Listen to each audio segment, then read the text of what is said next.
Dear students, in the previous lesson we have already discussed about the different branches of cultivation of fishes as well as the types of fisheries. In this lesson we are going to discuss about what are carps, how they are cultured as well as the nutritional value of fish. Let's get started. What is carp culture? But before you understand what is carp culture, you need to know what is culturing. Now, when we bring about any kind of intervention in breeding process of fishes such that a very good yield is obtained, and for this an artificial environment is created similar to that of the natural environment. It means we are going to provide everything that requires for the carps to grow and become economically important. This is what we say culturing. Now, when we culture carps, it is known as carp culturing. Now, the question is, what are carps? Carps are various species of oily freshwater fish. They belong to the family Cyprinidae and they are native to Europe and Asia. They are highly cultured and they are famous for food and ornamental purpose. There are three major carps of India that include Katla, Mrigal and Rohu. You need to know their scientific names as well. In the scientific names, there are two words. The first word signifies the genus name and the second word signifies the species name. Also, you need to remember that the scientific names are to be written in italics. The scientific name of Katla is Katla Katla, and for the Mrigal it is Sarhinus mrigala, and for the Rahu it is Labiorohita. These major carps not only grow fast but can also reproduce in artificial ponds. Now the carps which are smaller in size as compared to the major carps are known as minor carps. These carps do not produce as many eggs as major carps. These include kalbasu, bata, putti, etc. Next, coming to the exotic carps. Now the word exotic means not native or foreign origin. That means exotic carps are those that are non-indigenous, that is, they originate in another country but has been introduced into Indian waters. These exotic carps have higher growth rates and attain marketable size, so they are economically important. Some examples of exotic carps include silver carp, grass carp and common carp. Some other common freshwater fishes that are not carps include lata, magur, shinghi, tangra, papda, etc. Now let's quickly discuss about their feeding habits. So if we talk about katla, they are zooplankton feeders. But before you come to know about zooplankton, you need to understand what are planktons. Now, planktons are living organisms which are found in the water bodies. And these planktons can either be phytoplanktons or zooplanktons. Now, phytoplanktons are those living organisms which can prepare their own food. And obviously, if they can prepare their own food, they will prepare it by the process of photosynthesis. So, they require sunlight. If they require sunlight, they have to be present on the surface of the water bodies. Whereas zooplanktons, they cannot make their own food like that of the phytoplanktons, but they have to depend on the phytoplanktons for food.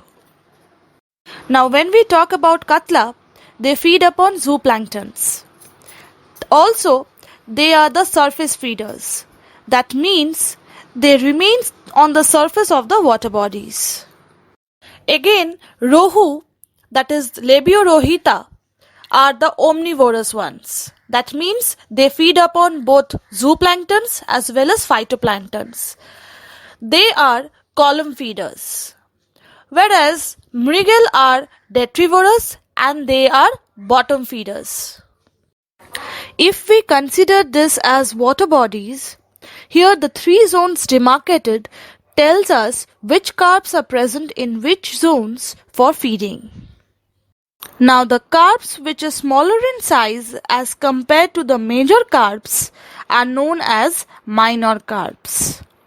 These carps do not produce as many eggs as major carps. These include kalbasu, bata, puti, etc. Next, coming to the exotic carps. Now the word exotic means not native or foreign origin. That means exotic carps are those that are non-indigenous, that is, they originate in another country but has been introduced into Indian waters. These exotic carps have higher growth rates and attain marketable size, so they are economically important. Some examples of exotic carps include silver carp, grass carp, and common carp. The scientific names that you can see here below are also to be kept in mind. Now looking at the feeding habits, you can see here that the silver carps are phytoplankton feeders and they are present on the surface of the water bodies. The grass carp, they are the herbivorous feeders and they are mostly present on the surface column as well as on the marginal areas of the water bodies. Whereas the common carp, they can be both detrivorous or omnivorous feeders and they are present mostly in the bottom areas of the water bodies. Now coming to the very important part of the carp culture. There is an important concept of composite fish culture.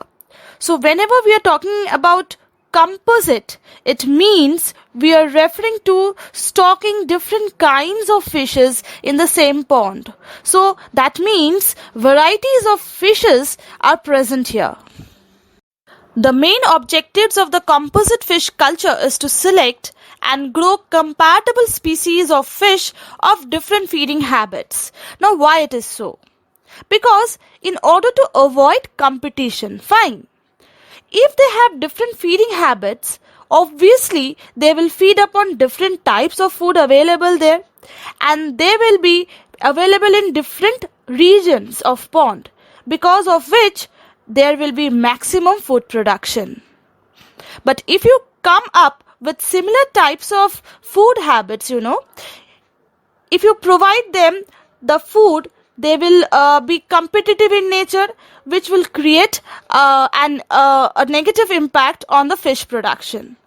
So to avoid competition, we would select fishes that have different food habits. Fine.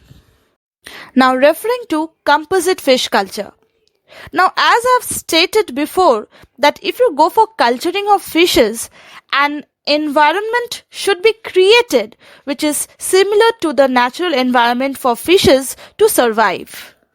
Now apart from creating a proper environment for fishes to survive, we must also provide adequate amount of pH, temperature so that it will maximize the yield production overall. Now the question is, why are we going for composite fish culture? For economic reason, of course. Either we are going to market them for consumption of food, or it can be used for ornamental purposes. So whatever the purpose may be, fishes are sold to make money out of it. Very simple. So that is why we need to increase the yield. Okay, so the entire practices can be divided into three broader sections as you can see here. One is pre-stocking management, followed by on-stocking, and finally post-stocking management. And the name is very clear itself to understand. Pre-stocking means we are talking about all kind of management practices that are to be kept in mind before the fishes are placed inside the pond. Now, before we introduce fishes, we need to select a particular pond. And after that, we need to see whether the pond is well constructed or not for the survival of fishes. Next thing which we need to keep in mind is that whether there are various parameters present in the pond or not that are suitable for harvesting of fishes. Now next after this will be on stocking, and here selection of fishes is very important as we are doing composite fish culture. Since we are doing composite fish culture, we need to select different fish species that will be cultured in a single pond. Also, we need to avoid competition as well. Also, we need to focus on size, quality, number and composition of fish species to be stocked in the pond. And not only that, we also need to take care of the precautions during stocking. Now we need to do the post-stocking management, where we need to check the pH levels continuously. Also, we need to check about the feeding requirement of the fishes, also the water qualities. So all these are very important once the fish seeds are introduced in the ponds. So this is how composite fish culture practices are carried out. Now we are here to talk about the nutritional value of fish. The benefits of eating fish have been a hot topic in the nutrition world. Do you know why?